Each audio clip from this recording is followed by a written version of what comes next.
नमस्कार, मैं मंजू रुधियाल और आप सभी का स्वागत है खबर में।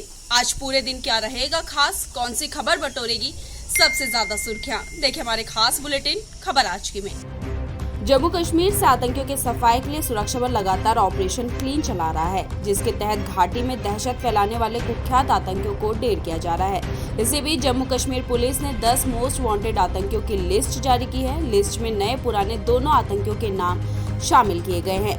घाटी में दहशत फैलाने की कोशिश में लगे आतंकवादी अलग अलग संगठन से जुड़े हैं। पुलिस इन्हें पकड़ने के लिए लगातार सर्च ऑपरेशन चला रही है। भारत मौसम विभाग यानी कि IMD ने सोमवार को कहा है कि अगस्त-सितंबर में सामान्य से अधिक बारिश होने की संभावना है।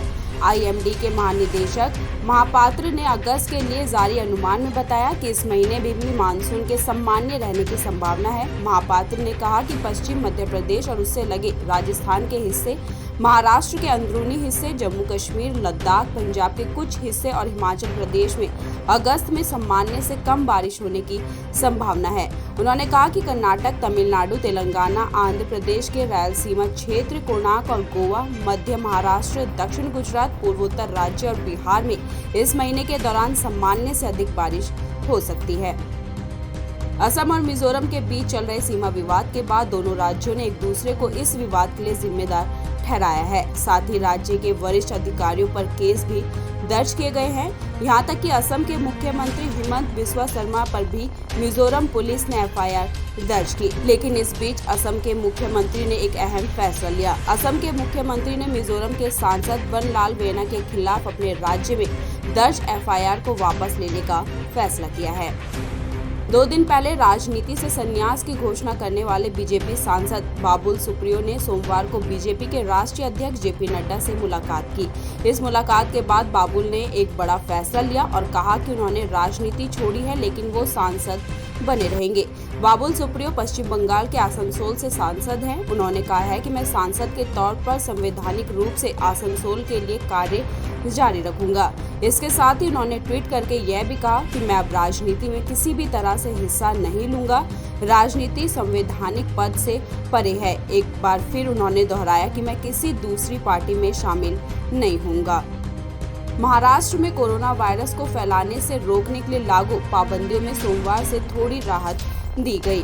अब उन जिलों में रात 8 बजे तक दुकानें खुली रहेगी जहां कोविड-19 की सकारात्मक दर कम है। हालांकि धार्मिक स्थलों को बंद रखने का फैसला लिया गया है। महाराष्ट्र सरकार ने सोमवार को यह आदेश जारी किया।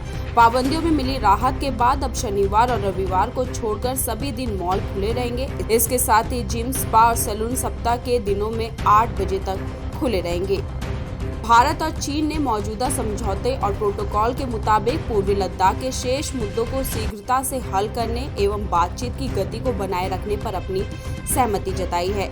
दोनों देशों के बीच पूर्वी लद्दाख के गतिरोध वाले बिंदुओं से सैनिकों की वापसी की प्रक्रिया की दिशा में आगे बढ़ने के उद्देश्य से बीते 31 जुलाई को हुई 12वें दौर की सेनाएं वार्ता के 2 दिन बाद सोमवार को यहां संयुक्त बयान जारी किया गया। दोनों पक्ष अंतरिम तौर पर इस बात के लिए भी सहमत हुए हैं कि वो पश्चिमी क्षेत्र में वास्तविक नियंत्रण रेखा यानी कि LAC पर स्थिरता सुनिश्चित करने के लिए अपने प्रभावी प्रयास जारी रखेंगे।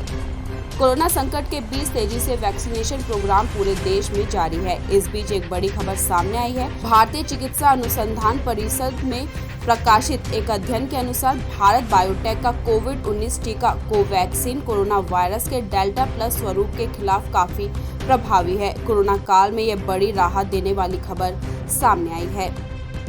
टोक्यो ओलंपिक में भारतीय हॉकी टीम के शानदार प्रदर्शन से पाकिस्तान में भी खुशी है और दिग्गजों का मानना है कि इससे एशिया में लोगों की हॉकी में दिलचस्पी फिर जगेगी। भारतीय महिला और पुरुष हॉकी टीमें ओलंपिक सेमीफाइनल में पहुंच गई है, जबकि पाकिस्तान लगातार दूसरी बार क्वालिफाई करने में भी नाकाम रहा। मशहूर सेंटर फॉरवर्ड हसन सरदार ने कहा कि भारतीय हॉकी के ढांचे की यह जीत है। जब तक पैसे निवेश नहीं करेंगे और खिलाड़ियों का ध्यान नहीं रखेंगे, प्रतिभाएं कहां से निकलेगी। बॉम्बे हाई कोर्ट में राज कुंद्रा ने अपनी गिरफ्तारी को अवैध बताते हुए रिट पिटीशन दायर की थी, जिसकी सुनवाई के तहत सरकारी वकील ने कई खुलासे किए। उन्होंने तथ्यों के साथ ये बताने की कोशिश की कि राज कुंद्रा की गिरफ्तारी बिल्कुल सही थी और क्यों जरूरी थी। वकील ने कोर्ट को बताया कि राज कुंद्रा के लैपटॉप से user files, image, messages, FaceTime, internet browsing history मिली है, जिसमें सब्सक्राइबर डिटेल्स, अलग अलग तरह की इनवॉइस भी मिली है। क्राइम ब्रांच को स्टोरेज नेटवर्क से 51 एडल्ट मूवीज मिली है, जबकि राज कुंद्रा के लैपटॉप से 60 से ज्यादा एडल्ट मूवीज मिली है। बिग बॉस सीजन 15 की शुरुआत में अब कुछ ही वक्त बचा है, लेकिन हर बार की तरह इस बार भी ऑफिशियल अनाउंसमेंट से पहले कुछ चीजें सोशल मीडिया पर आनी शुरू हो गई है। शो की शुरुआत इस बार OTT पर होने जा रही है, जिसमें कंटेस्टेंट के नाम से लेकर इस बार के बिग बॉस हाउस के डिजाइन तक तमाम चीजों का खुलासा किया गया है। तो ये था आज का बुलेटिन। ऐसे बुलेटिन्स को देखने के लिए हमारे चैनल को सब्सक्राइब कीजिए और साथ ही अपनी राय हमारे कमेंट बॉक्स में लिखना ना भूलिएगा। धन्यवाद।